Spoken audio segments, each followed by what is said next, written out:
Om Swastiastu.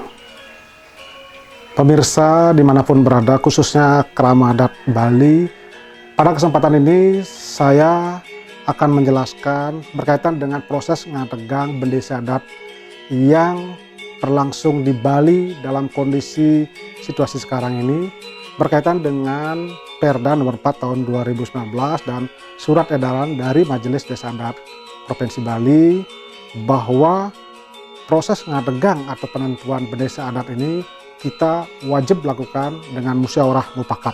Nah, ini adalah pola baru yang kita coba terapkan di desa adat di Bali. Dan tentu banyak sekali ada pertanyaan, kemudian ada keingintahuan terkait dengan bagaimana cara ngadegang bendesa adat khususnya di Bali. Karena selama ini mindset kita dalam proses ngadegang bendesa adat selalu berpikir tentang pemungutan suara atau voting. Jadi beberapa desa selain menerapkan aturan-aturan yang ada berdasarkan kearifan lokal atau dreste atau simo yang ada di situ, yakni misalnya dengan sistem nyanjan, sistem ririgan, sistem penunjukan, sistem keturunan dan lain sebagainya, yang paling krusial dan perlu kita cermati bersama adalah bagaimana ngadegang bendesa dengan musyawarah mufakat ini, atau mungkin dalam konteks masa lalu adalah pemilihan. Nah, berdasarkan Perda nomor 4 tahun 2019, sesungguhnya ketika kita bicara soal ngadegang bendesa adat, betul sangat bisa dilakukan dengan musyawarah mufakat. Ini adalah kearifan lokal yang perlu kita lakukan untuk kita di masa-masa yang akan datang, sehingga ada perbedaan antara desa dinas yang selama ini adalah melakukan pemilihan dengan pemungutan suara atau voting, tapi di desa adat sistemnya berbeda.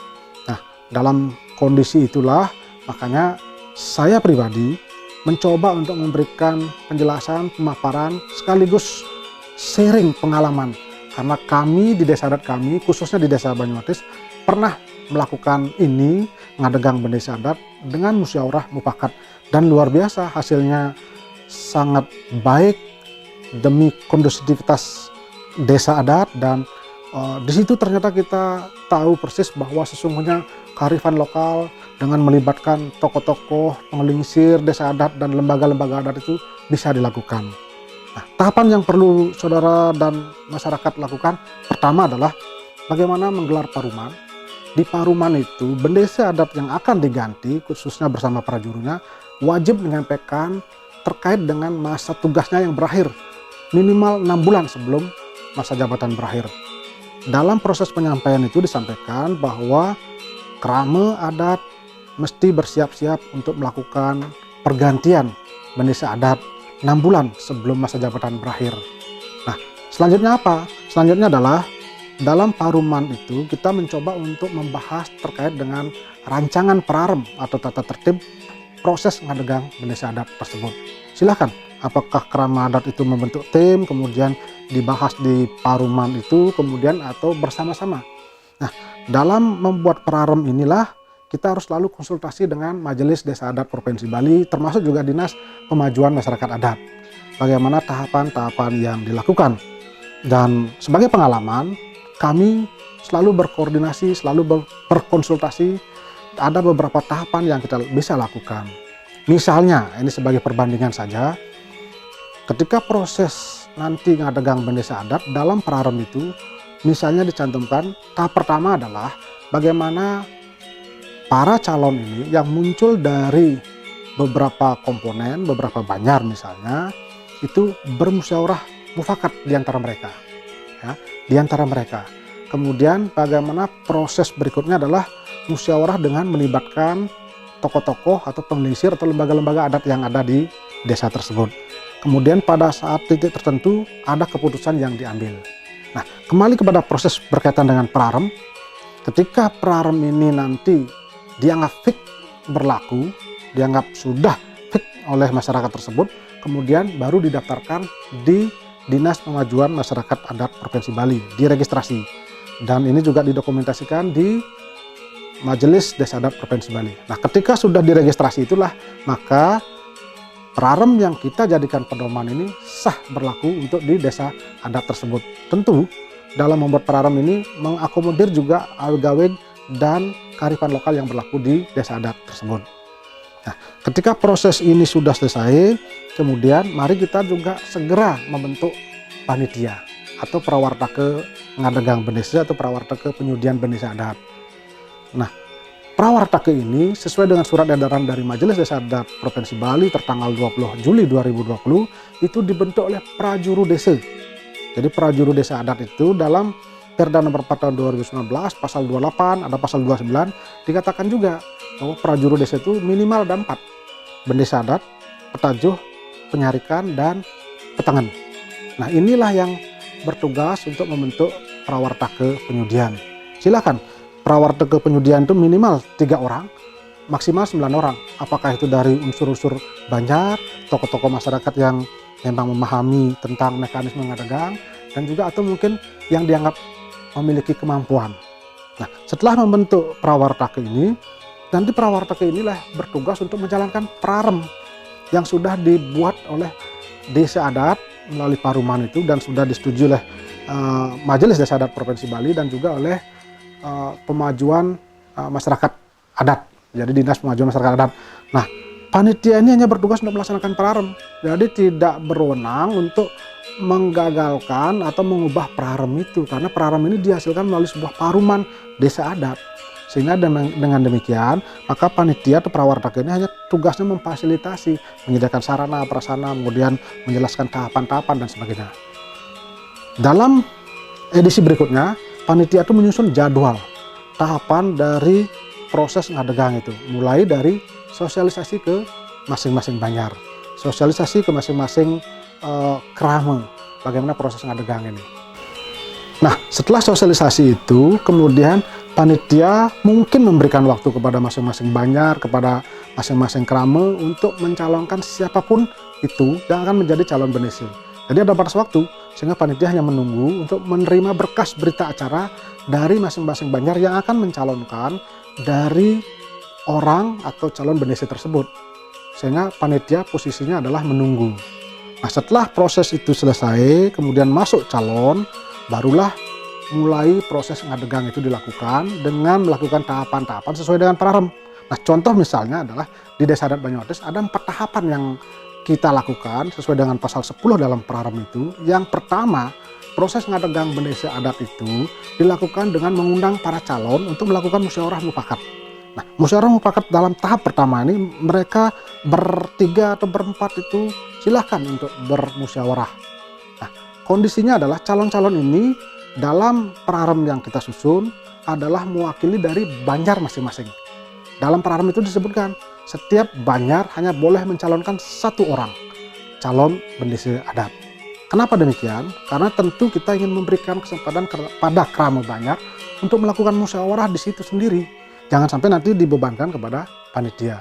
Nah, banjar itulah melakukan musyawarah mufakat siapa calon yang diinginkan maju sebagai calon bendesa, sehingga itu mereka bermusyawarah dimulai dari banjar adat tersebut. Nah, kemudian setelah itu masuk beberapa calon itu kita lakukan untuk musyawarah mufakat di tahap pertama ini. Tentu kita berpikir pasti sulit untuk melakukan musyawarah di tahap pertama karena mereka memang dikirim untuk menjadi calon bendesa dan sepakat pasti tidak didapatkan. Tapi jangan khawatir, jangan berkecil hati. Dengan berjiwa besar kita mencoba untuk memberikan pemahaman-pemahaman, panitia khususnya dengan memfasilitasi, kita mengundang mereka. Apabila mereka tidak sepakat, kita kemudian panggil satu persatu, kemudian kita ajak diskusi bagaimana komitmennya, kemudian bagaimana kesiapannya untuk ngayah, dan kita coba lakukan kompromi-kompromi untuk demi kebaikan bersama. Apakah tidak mungkin mereka bisa terakomodir semua? Nah, kalau itu bisa selesai di situ, tentu akan proses ngadegang bisa selesai, artinya musyawarah mufakat berjalan. Tapi kalau tidak sepakat, berarti kita tahap berikutnya. Nah, kebetulan di prarem yang coba kita susun dan sudah dilaksanakan, itu ada tahap kedua yang disebut dengan kita mengundang lembaga-lembaga adat yang ada di desa adat tersebut. Nah, khusus dari Desa Banyuates ini, kita coba rekapitulasi ketika proses penyusunan bendesa, ketika proses penyusunan prarem yang dimaksud sebelumnya itu. Di situ kita sudah inventarisasi mana lembaga-lembaga adat, tentu mengacu pada Perda nomor 4 tahun 2019 yang kita menjadi lembaga yang ada di situ dan memang itulah sebagai lembaga pemutus nantinya. Kalau di Desa Banjardes ada 19 waktu itu, jadi prajuru desa itu adalah 4 orang yang tadi itu minimal. Kemudian ada klien-klien Banjar Adat, kemudian ada klien Sabu Desa, klien Kerta Desa, klien Pemangku, klien Serati, klien Jawana, klien Pecalang, kemudian ada klien Kerama Pengampel, kemudian juga ada klien Subak basah, subak kering, itu banyak. Bahkan ada klien Paiketan Istri misalnya, banyak sekali ada lembaga-lembaga yang memang tumbuh di situ, dan ini mesti kita buat secara legal formalnya oleh Bendesa Adat sebelumnya, bahwa mereka ada lembaga-lembaga ini berdasarkan SK dari Bendesa. Nah, inilah kita inventarisasi sehingga ada namanya lembaga pemutus adat. Lembaga pemutus adat ini mereka adalah para penglingsir yang ada di desa adat tersebut. Nah, kemudian kita undang mereka, kemudian para calon juga kita undang untuk bermusyawarah. Kemudian ketika tidak tercapai musyawarah di antara para calon, kita laporkan kepada lembaga-lembaga 19 ini, lembaga adat yang ada, mereka bertatap muka, berkomunikasi, berdialog. Nah, ketika tidak sampai berhasil di situ juga, musyawarah dan mufakatnya tidak sepakat, ada tahapan berikutnya, kita minta pertimbangan kepada Majelis Desa Adat, baik di kecamatan, kabupaten maupun provinsi. Jadi semua pertimbangan itu tentu akan kita dengarkan dalam paruman itu, kita mintakan persetujuan, kemudian kita minta arahan-arahan. Dalam kondisi ini tentu yang paling tahu kondisi desa adat adalah kerama adat bersangkutan. Nah, ini majelis tentu hanya memberikan pertimbangan berdasarkan pemahaman terkait dengan aturan, terkait dengan kondisi lokal di situ, gitu ya. Jadi tidak dalam kondisi memberikan hak suara. Nah, ketika itu proses itu selesai, kemudian dalam tahap 4 berikutnya dari peraran yang coba kita susun itu, ada panitia prawaretake menyerahkan sepenuhnya kepada lembaga pemutus adat ini, yang para klien-klien itu dari 19 lembaga, untuk menentukan siapa yang akan menjadi bendesa adat tersebut. Kita kerama adat wajib percaya kepada para klien-klien itu, karena di situ mereka mewakili dari seluruh komponen lembaga adat yang ada di desa. Nah, kalau kita tidak percaya kepada mereka, tentu ini menjadi sulit, karena toh juga dalam kondisi menyambut beraya, dalam kondisi adat istiadat kita sangat menghormati tokoh-tokoh penglingsir itu yang menjadi klien-klien itu. Nah, mereka kemudian berproses, kita serahkan kepada mereka, panitia hanya sekedar memfasilitasi, kemudian mereka lah berproses. Nah, apapun hasil putusan yang ada di tim 19 itu, atau mungkin lembaga pemutus adat itu, itulah yang menjadi pegangan dari panitia, sehingga panitia murni hanya memfasilitasi, dan apapun itu dalam bentuk berita acara, kita kemudian rekomendasi dari lembaga pemutus itu kita bawa oleh panitia, kemudian kita menggelar paruman desa. Dalam undang-undang, dalam Perda 4 tahun 2019, bahwa lembaga pengambil keputusan tertinggi adalah paruman desa, baik sifatnya mungkin terbatas melalui klien-klien atau mungkin paruman melibatkan warga. Dan di paruman itulah diumumkan berita acara dari lembaga pemutus adat tersebut, sehingga nanti paruman itulah yang menyepakati bahwa si A menjadi bendesa, si B menjadi begini, si C menjadi begini, dan sebagainya. Itulah putusan dari lembaga pemutus adat. Dan kita sangat yakini bahwa di musyawarah mufakat itu ternyata bisa berlangsung. Tidak hanya kita mindset kita untuk voting atau pemungutan suara, karena memang ketika kita mempercayakan kepada lembaga-lembaga penglingsir, lembaga pemutus adat, itu mereka sebetulnya sudah tahu bagaimana track record orang, bagaimana perjalanan seseorang yang akan menjadi calon bendesa, dan bagaimana tantangan ke depan, sehingga di situ mereka berbicara dari hati ke hati untuk menentukan apa yang terbaik. Dan kita yakin betul semua orang, semua pihak yang menjadi calon itu adalah niatnya baik, niatnya ngayah untuk desa, niatnya untuk kebaikan desa adat. Namun demikian tentu ada aturan dan sistem yang mungkin menjadi pertimbangan dari para penglingsir kita. Nah, dari situ kemudian setelah dihasilkan berita acara, kemudian kita buat paruman. Di paruman itu kita sahkan calon bendesa yang ditentukan oleh lembaga pemutus adat. Kemudian itu secara resmi sah menjadi calon bendesa, dan berikutnya tinggal kita mengajukan surat ke Majelis Desa Adat Provinsi Bali untuk pengukuhan. Tentu untuk pengukuhan ini mesti dilampirkan rekomendasi dari MDA Kecamatan, MDA Kabupaten untuk mendapatkan SK. Nah, itu artinya apa? Artinya setiap proses itu kita harus laporkan kepada MDA atau kepada MDA kecamatan maupun MDA kabupaten. Bahkan kalau perlu mereka juga hadir untuk menyaksikan seperti itu. Nah, dalam proses pengukuhan ini barulah sah, kemudian dapat SK, nanti mereka secara resmi sudah berjalan. Artinya memang proses musyawarah mufakat ini sebetulnya bisa dilaksanakan di desa adat ketika kita yakini bahwa nilai kearifan lokal yang ada di situ sangat betul-betul kita junjung. Apabila tujuan kita memang betul-betul ngayah untuk kebaikan desa adat, kita yakini itu. Dan ada banyak sekali model yang kita bisa lakukan ketika proses musyawarah mufakat itu mungkin dalam titik tertentu mentok. Ada hal-hal yang kita bisa lakukan dengan mengadopsi nilai-nilai kearifan lokal.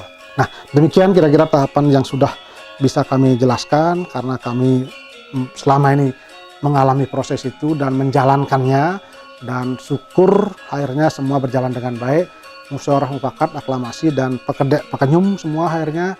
Dan ini mudah-mudahan bisa menjadi sharing, menjadi pengalaman bagi desa adat yang lain di Bali untuk mencoba menerapkan aturan yang baru ini.